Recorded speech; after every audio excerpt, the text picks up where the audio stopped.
I heard my wife planning my financial destruction while she thought I couldn't hear her, and what I discovered in the next 60 seconds made me realize our entire marriage was a carefully orchestrated lie. My name is Daniel, and I'm about to tell you how one forgotten phone call exposed a conspiracy that had been building for over a year right under my nose. It was a Tuesday evening, nothing special, just another regular workday winding down. Claire had called me around 7, her voice warm and familiar, talking about dinner plans and asking if I remembered to pick up her prescription from the pharmacy. We talked for maybe 15 minutes, the kind of conversation married couples have 1,000 times, comfortable and routine. She mentioned she was heading to her parents' house to help her mom with something, probably staying for dinner, and she'd call me later. I remember her exact words because they would haunt me for weeks. "I'm pulling up to mom and dad's place now, gonna catch up with the family. I'll call you back in a bit. Love you." The line went quiet, and I set my phone down on the kitchen counter, going back to the leftover pasta I was reheating. That's when I heard it, faint background noise coming from my phone. At first I thought it was just the call disconnecting slowly. You know how sometimes there's that lag before it fully ends. But then I heard laughter, clear and distinct, and I realized the call was still connected. Claire hadn't hung up. My hand froze halfway to the microwave door. I picked up the phone slowly, pressing it to my ear, and that's when my entire world started crumbling. Her voice came through crystal clear, but it was different now, animated and excited in a way I hadn't heard in months. She started talking about how good it felt to finally discuss this openly with them. And that's when her sister Megan cut straight to the point, asking when she was actually going to leave me. I felt my stomach drop. Just like that, no build-up, no context needed. They were already deep in a conversation about ending my marriage. Claire laughed, actually laughed, before talking about timing and strategy. Her mother Helen jumped in with this practical, cold tone, saying 3 years of marriage should be enough to establish everything she needed legally. I stood there in my kitchen, pasta forgotten, phone pressed so hard against my ear it hurt, listening to my wife discuss our marriage like it was a business transaction she was planning to dissolve. But it got worse, so much worse. Megan brought up someone named Ryan, asking if he was still in the picture. The pause before Claire answered felt like an eternity. When she finally spoke, she described him as everything I wasn't: successful, ambitious, someone who actually takes risks. The way she said my name, like it tasted bitter, like I was some unfortunate obstacle she had to navigate around. I grabbed the edge of the counter to steady myself. Helen's words came next, calculated and rehearsed, warning Claire that I shouldn't suspect anything until she was ready, that men like me get vindictive when our ego is hurt, that she needed to secure her position first. They weren't just talking about leaving, they were strategizing, planning, coordinating. This wasn't a sudden decision or an emotional affair, this was methodical. Claire continued describing me as safe and stable but boring, someone who never wants to do anything exciting, always worried about the budget, always playing it safe. She said she couldn't live like this forever. Megan brought up Ryan's penthouse downtown, the one overlooking the river. I knew that building, condos there started at $2 million. Claire talked about moving in with him after everything was finalized, about some trip to Aspen he was planning, comparing it to my idea of fun, which apparently was just camping in state parks to save money. They all laughed at that, a shared joke at my expense. I thought about our camping trips, how Claire had always said she loved them, loved being away from the city, unplugged and together. Another lie. Helen steered the conversation back to practical matters, asking about lawyers and asset division. My blood ran cold. Claire explained she'd been documenting everything, my income, our accounts, the house, saying she knew exactly what she was entitled to. She said it with such satisfaction, like she was proud of herself for being thorough. Then she dropped the real bomb, talking about timing and my trust fund distribution. The timing matters because of his trust fund distribution. If I wait until after June, it becomes marital property. His financial advisor explained the whole structure to him last year, and I was sitting right there taking mental notes. She had been planning this for over a year, sitting next to me, smiling, playing the loving wife, while calculating exactly how to maximize her take when she walked away. Helen asked about proof of the affair, worried it might hurt Claire in court. Claire's response was quick and confident, explaining how she and Ryan had been careful: no texts, no emails, nothing traceable. They only met at his friend Trevor's lake house, someplace I didn't even know existed. As far as anyone could prove, she was just a wife who grew apart from her husband. The casual way she discussed covering her tracks, the pride in her voice at being clever, it made me nauseous. Megan praised her for thinking everything through. Claire responded by saying she had to be smart about it, that I might be boring, but I wasn't stupid, so she needed to be smarter. Helen's voice took on this warmer tone, telling Claire they were proud of her for choosing herself, that she deserved someone who matched her energy and ambition. She called me a good man, but said I was holding Claire back. A good man who's holding her back. That's what 3 years of marriage had been reduced to in their eyes. I heard movement, chairs scraping, and then Claire's voice suddenly changed, sharp with panic, asking if she'd hung up on me. My heart stopped. There was fumbling, rushed whispers I couldn't make out, and then pure fear in her voice as she realized the call was still connected. I didn't wait to hear more. I ended the call myself, my hands shaking so badly I almost dropped the phone. The apartment was completely silent except for my own ragged breathing. My phone started ringing immediately. Claire's name flashed on the screen. I stared at it, watching it ring and ring until it went to voicemail. It rang again and again. I turned the phone face down and walked to my bedroom, sat on the edge of the bed, and tried to understand what had just happened. The woman I'd married, the woman I'd trusted with everything, had been systematically planning to destroy me financially while carrying on an affair with some rich guy named Ryan. Her entire family was in on it, coaching her, advising her, celebrating her deception. And I had heard every single word. My phone didn't stop ringing for 3 hours straight. Claire called 47 times that night. I know because I counted every single one while sitting in the dark of my bedroom, watching her name light up the screen over and over. The calls were relentless, desperate, and I ignored every single one. Around midnight, the calls stopped and the texts started flooding in. At first, they were panicked, asking if I was okay, saying we needed to talk, claiming there was an explanation. Then they shifted to defensive, saying I misunderstood, that I only heard part of the conversation, that things sounded worse than they were. By 2 in the morning, the tone changed completely. She was angry now, accusing me of eavesdropping, saying I had no right to listen to a private family conversation, turning this whole thing around like I was the one who'd done something wrong. I read every message but didn't respond to a single one. Instead, my mind was racing through everything, replaying that conversation, but also going further back, connecting dots I'd been too blind to see before. The late-night work meetings that started about 8 months ago. The new interest in yoga classes every Tuesday and Thursday evening. The way she'd started dressing differently, buying expensive clothes she said were for client meetings at her marketing job. Her sudden fascination with cryptocurrency and investment strategies. Subjects she'd never cared about before. The questions about my finances that I'd thought were just her being interested in our future together. She'd ask about my trust fund so casually, like she was just curious, wanting to understand how it worked. I'd explained everything to her because that's what married couples do. They share information, they plan together. I'd told her about the structure my grandfather had set up, about the distributions, about the timeline. And she'd sat there nodding, asking follow-up questions, playing the supportive wife, while taking mental notes on exactly how to maximize her take. I thought about the financial advisor meeting last June where she'd come along, saying she wanted to be more involved in our financial planning. I'd been so happy she was taking interest. Now I realized she'd been gathering intelligence. The sun came up, and I hadn't slept at all. I made coffee and did something I should have done months ago. I started going through our shared credit card statements. The charges were there, hidden in plain sight because I'd trusted her. Restaurants and neighborhoods she never mentioned visiting. Hotel charges on nights she said she was at work conferences. A jewelry purchase for $2,000 that I'd never seen her wear. Gas station charges near an address 2 hours outside the city. I pulled up property records online and found it. A lake house registered to someone named Trevor, and a quick social media search showed me Trevor was Ryan's college roommate. Everything was falling into place like a nightmare puzzle. I called my bank and requested detailed statements for the past year. Then I did something that felt surreal but necessary. I called a divorce lawyer. Not just any lawyer, but the best one in the city, someone my colleague had used 2 years ago. Her name was Jennifer, and she had a reputation for being ruthless. Her secretary said she could see me that afternoon. I spent the morning documenting everything. I wrote down every detail I remembered from that phone call. I downloaded all our financial records. I took screenshots of every suspicious charge. I backed everything up to 3 different locations. At one point, Claire tried to come home. I heard her key in the lock around 9 in the morning, but I'd already changed the deadbolt. She knocked, then pounded, then started crying through the door, begging me to let her explain. I stood on the other side in complete silence until she finally left.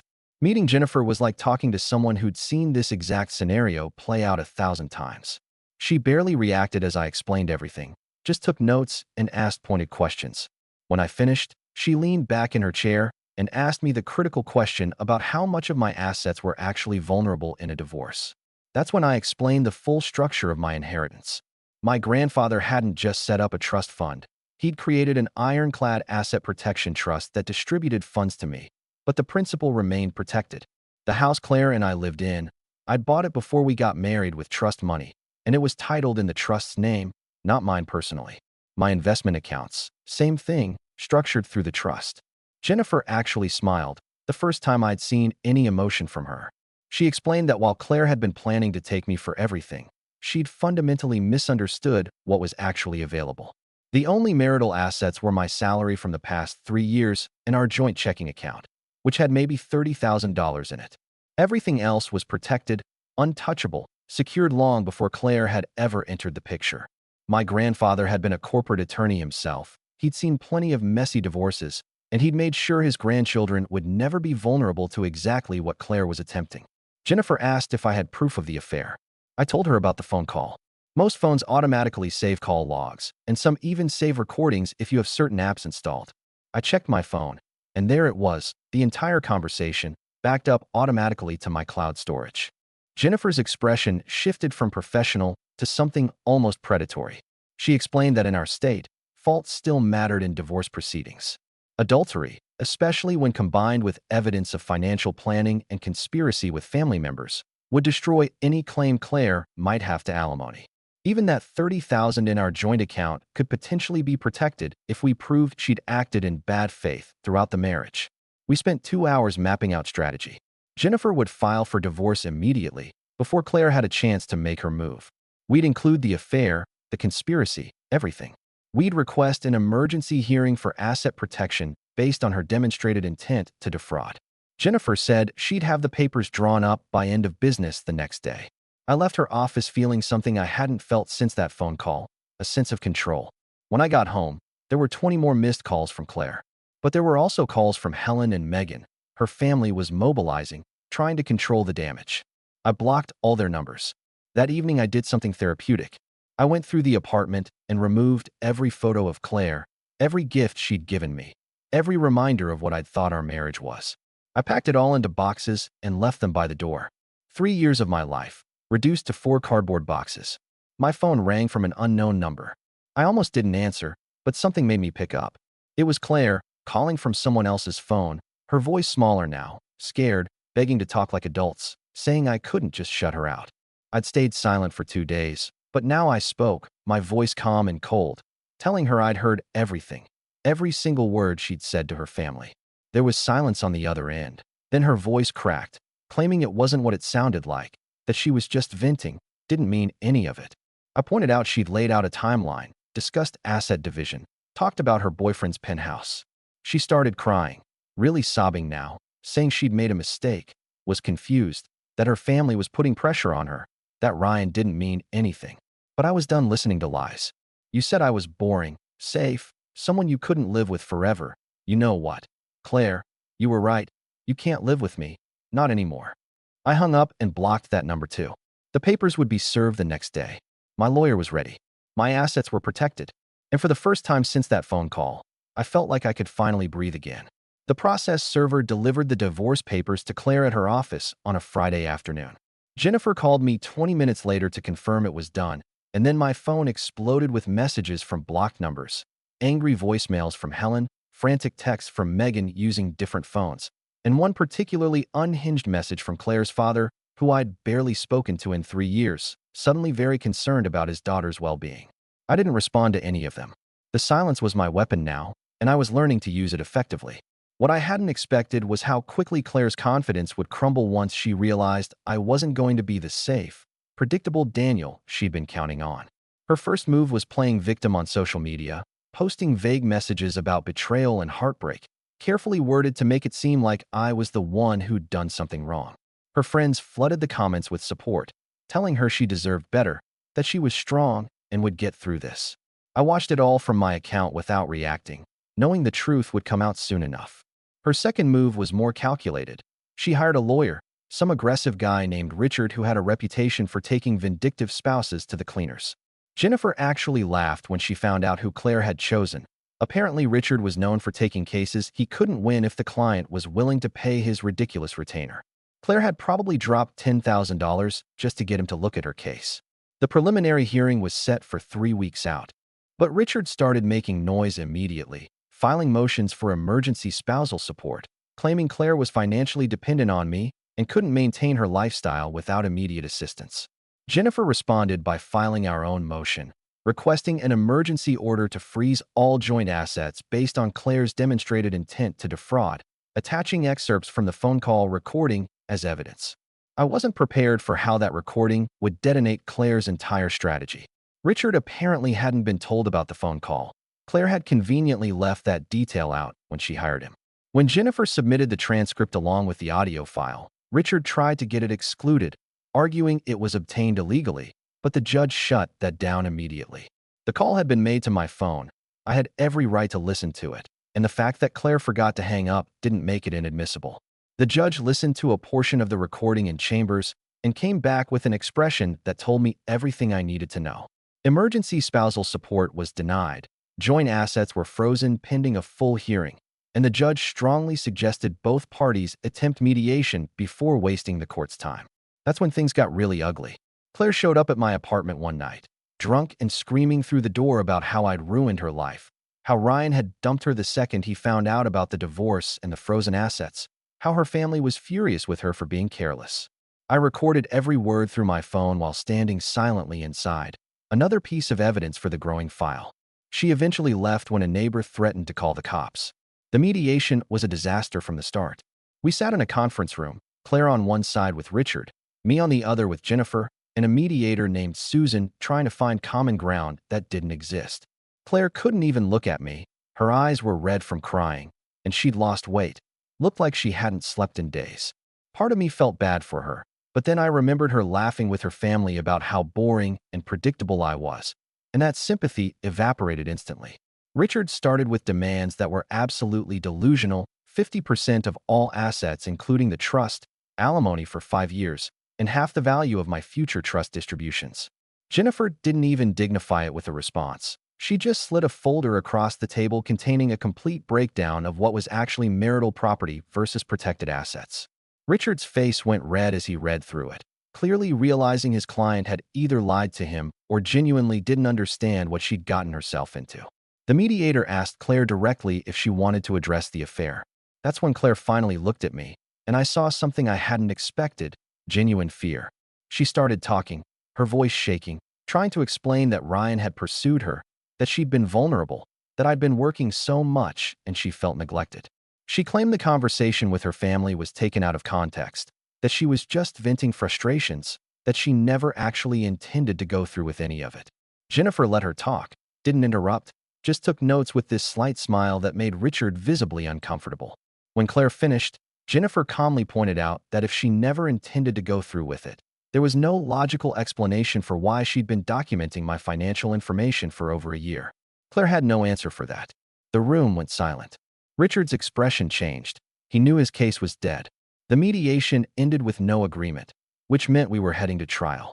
Richard pulled Jennifer aside afterward, and I could see him trying to negotiate, probably realizing his $10,000 retainer was about to turn into a $50,000 loss when Claire couldn't pay him after the judgment. Jennifer came back to me and explained they'd offered a deal.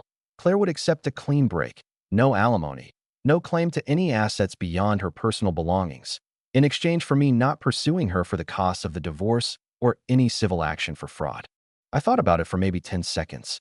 2 months ago, I would have agonized over a decision like this, would have tried to find a compromise that made everyone happy.